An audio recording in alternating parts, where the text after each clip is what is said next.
Hello and thank you for joining us on the Thursday edition of Journalist Hangout. I'm Binga Oreshegun. Today on the program, Governor Sani visits Kajuru, assures that kidnapped victims of Kuruminwali will return safely as Christians condemn abduction and call for fasting. River State Chief Judge declines to set up panel to investigate impeachment allegations against Governor Fubara and his deputy. And later on the show, Julius Abure faction to appeal judgments, sacking him as national chairman of Labour Party. Well, I'll be hanging out with Babajide Kwaladi, Utitojo and Tony Mwaje. Journalist Hangout starts right now.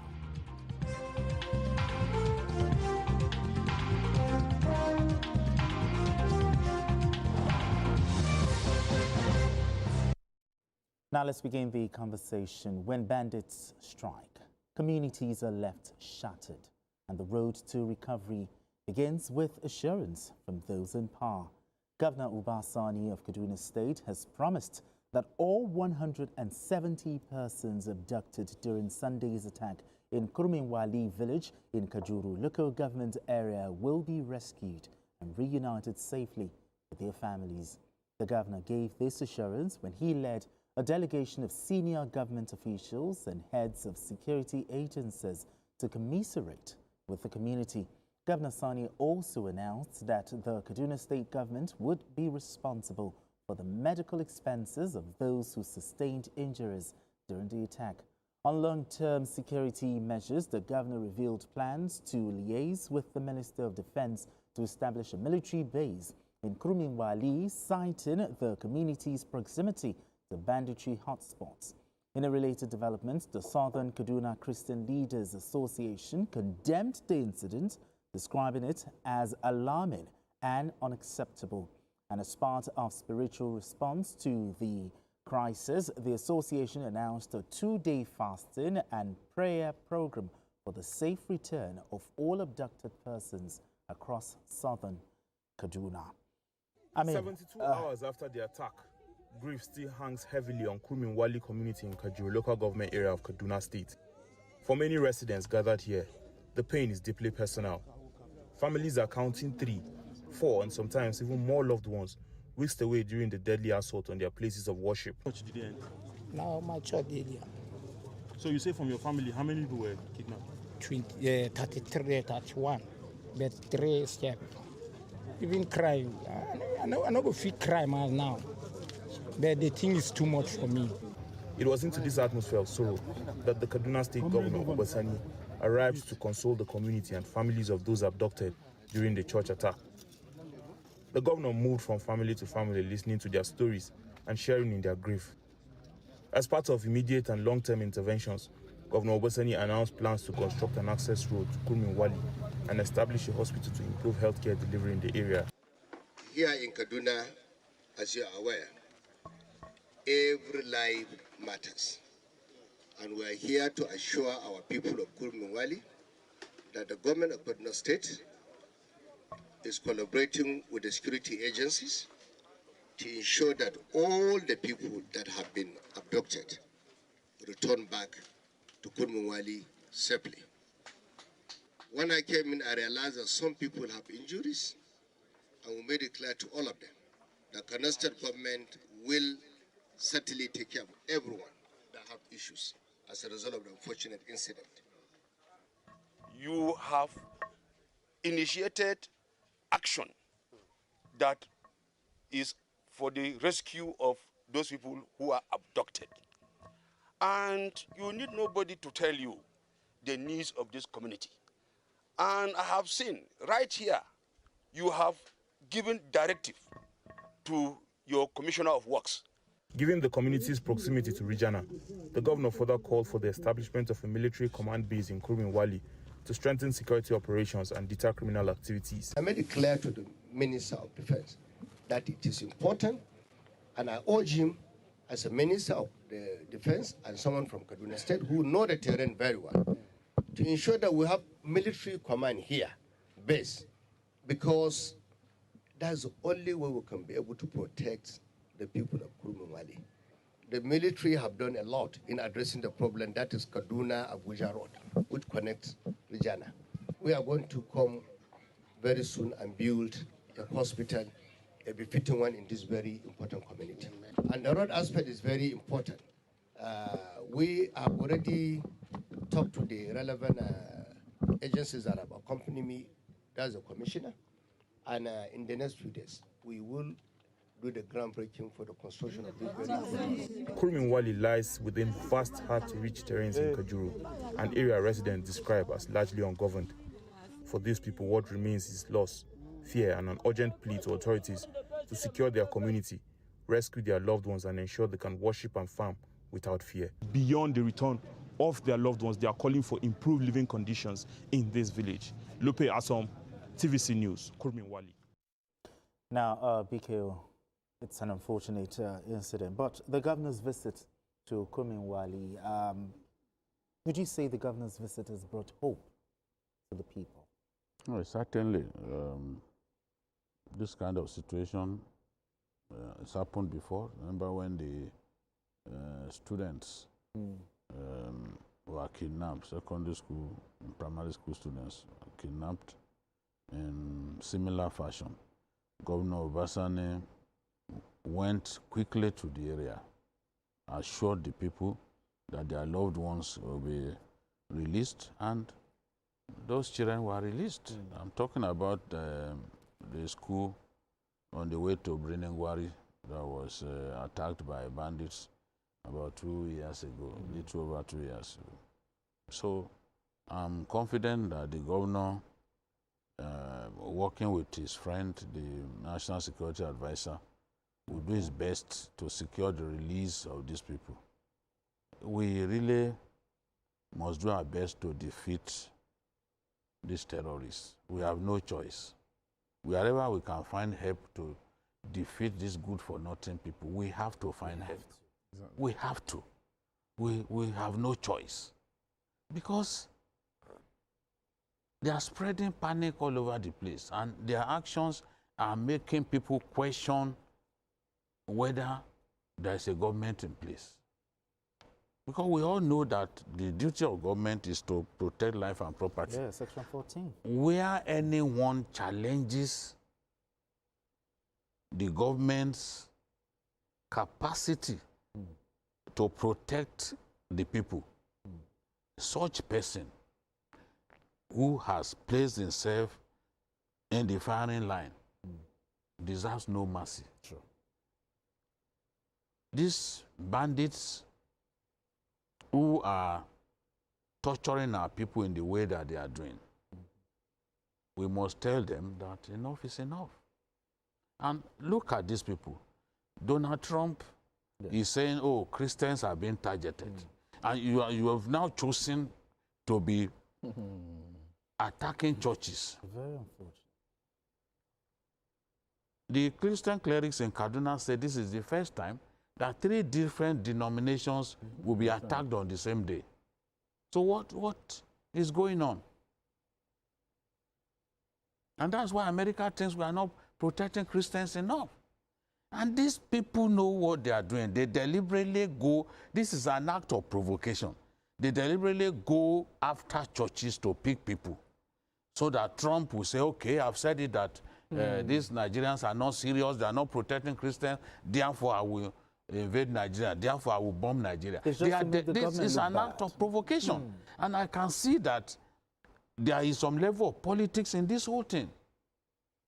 These things, in my view, are not coincidental. It's not mere coincidence that people are suddenly going after churches, kidnapping worshippers. You've seen what they've done in Kogi State. You've seen what they've done in Kwara, in Eruku, in Kwara.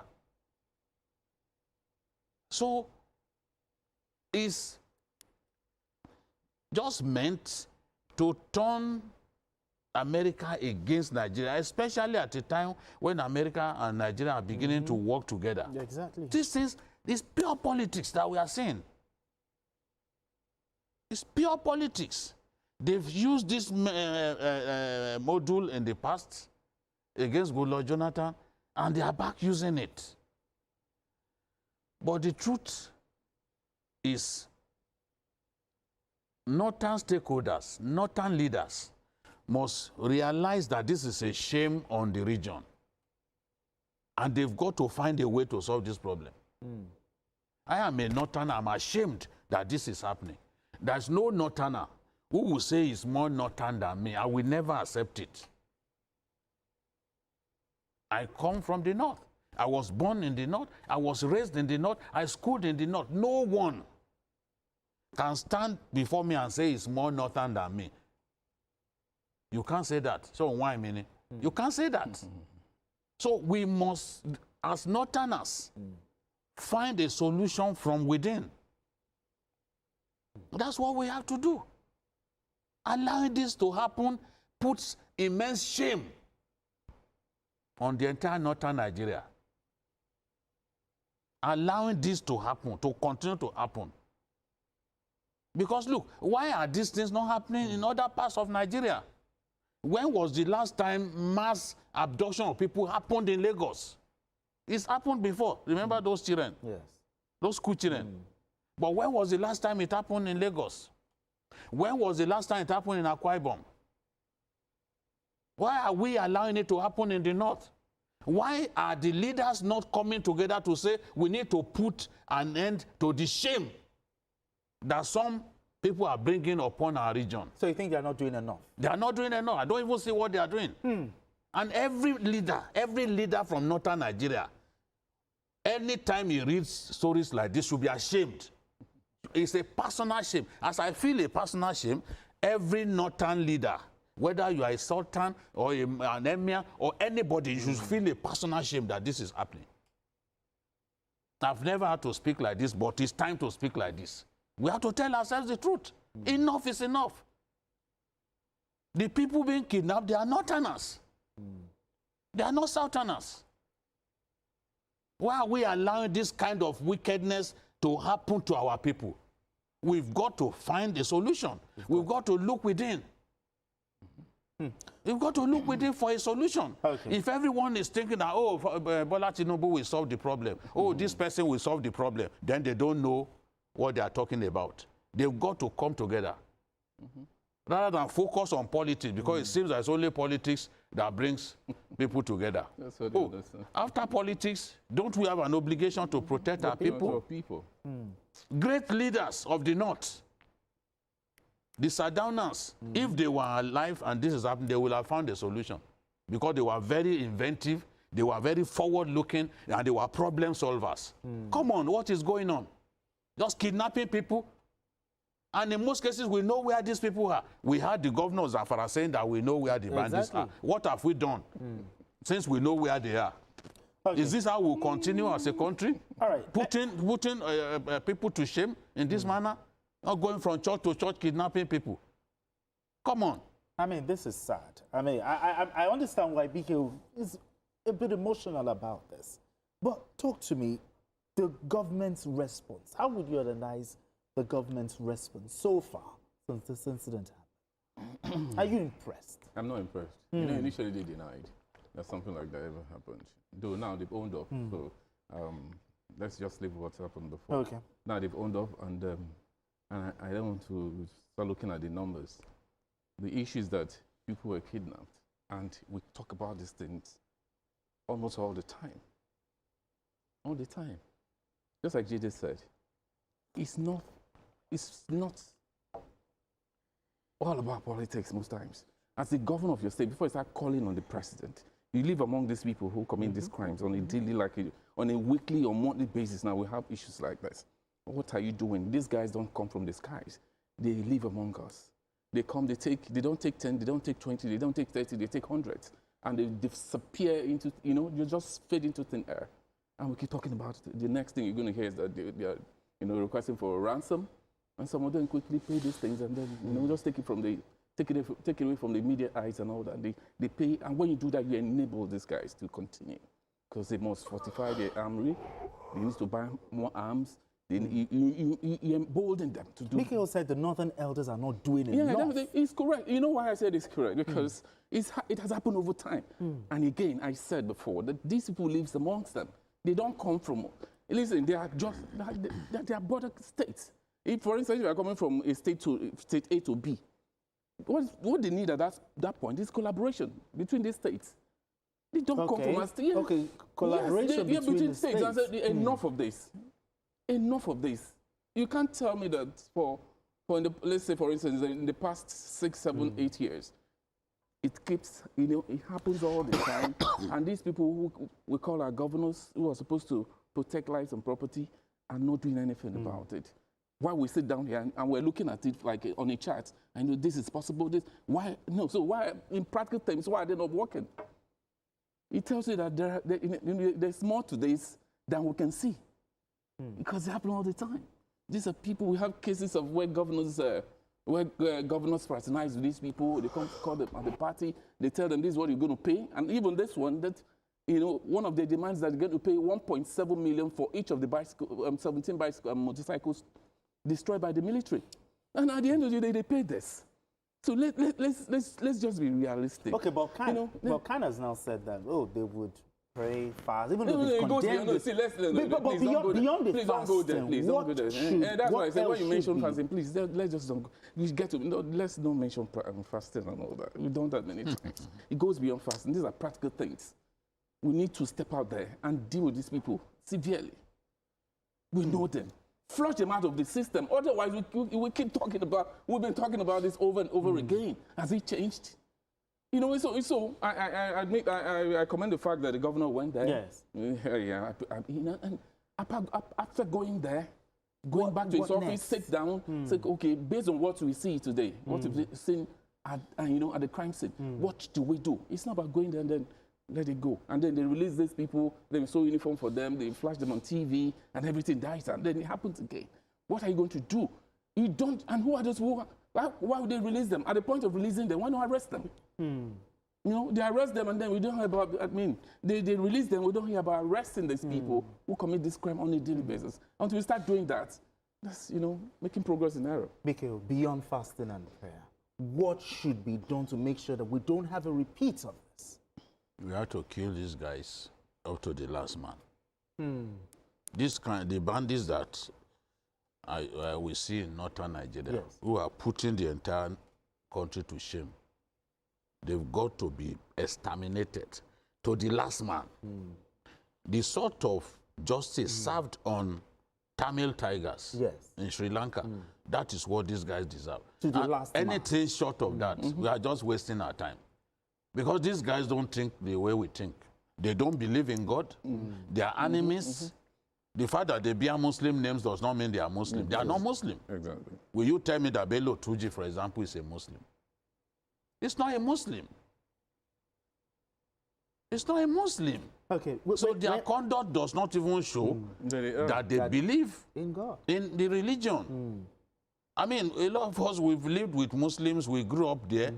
We know that this is not, somebody calls himself a Bello Tuji. It's an animist, not a Muslim. So, and the justice that they deserve is justice served by the ground attack helicopter. I don't want justice served by Tucano jets firing his weapons from far away. Ground attack helicopters. Okay, Mikhail, just hold that thought. We have Olori Egbe calling in from Ogun State. Olori Egbe, let's talk. Yeah, good evening. Yes, good evening to you. Yeah. My take on this discussion is, I've said it time without number. The government is not doing enough. Enough in the sense that we don't punish offenders. If we punish offenders, I think all these things will stop. The governors in the northern region cannot tell us they don't know what to do. You understand? Okay. They can't tell us they don't know what to do. They know what to do. They should come together. Like Mr. Naji said, they should come together. They keep quiet. Every time they go there, we will do something, we know where they are. If you know where they are, why can't you come together and stop it once and for all? All right, thank you. Thank you very much. Thank you very much. Gentlemen, state police. Yes, state police is one of the solutions. but it's much more than state police. There's more. We need drones. Okay. Drones. There are some drones now that can stay on air for up to 72 hours non-stop, just doing its work. We need drones, unmanned area vehicles, fitted with weapons. Even Boko Haram has recalibrated to the point now that it is now using drones to attack Nigerian soldiers. So what are we waiting for? Drones. Drones. Ground attack helicopters. The kind of war that we are facing, we don't need fighter jets. Okay. No. We don't need fighter jets. We don't need it.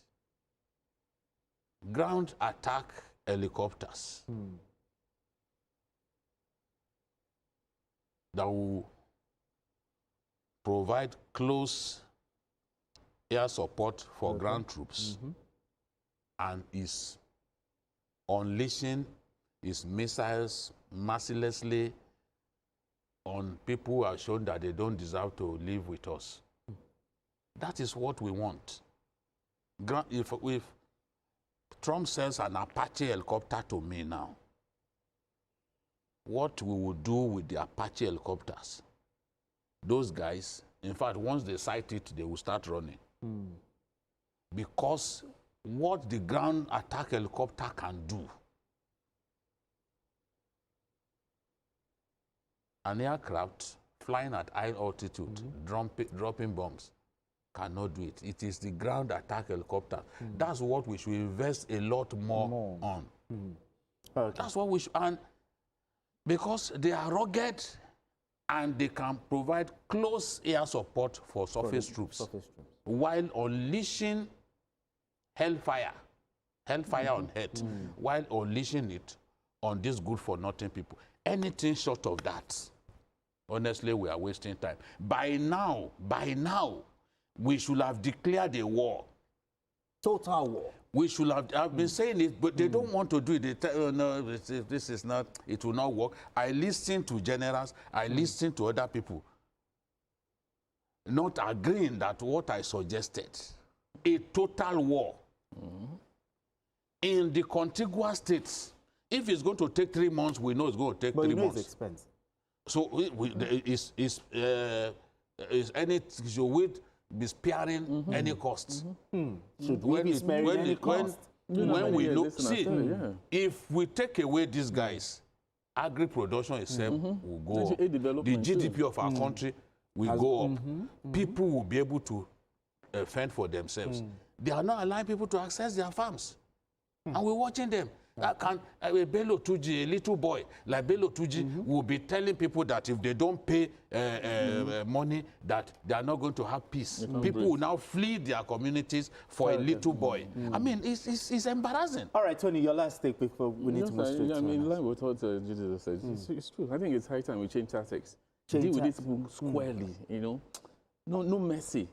We've been trying that for over the years, fraternizing, staying with them, cohabitating with them, giving them what they amnesty. Want. Amnesty that they will breach.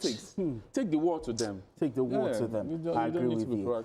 All right, gentlemen, still talking about the war against terror. In the war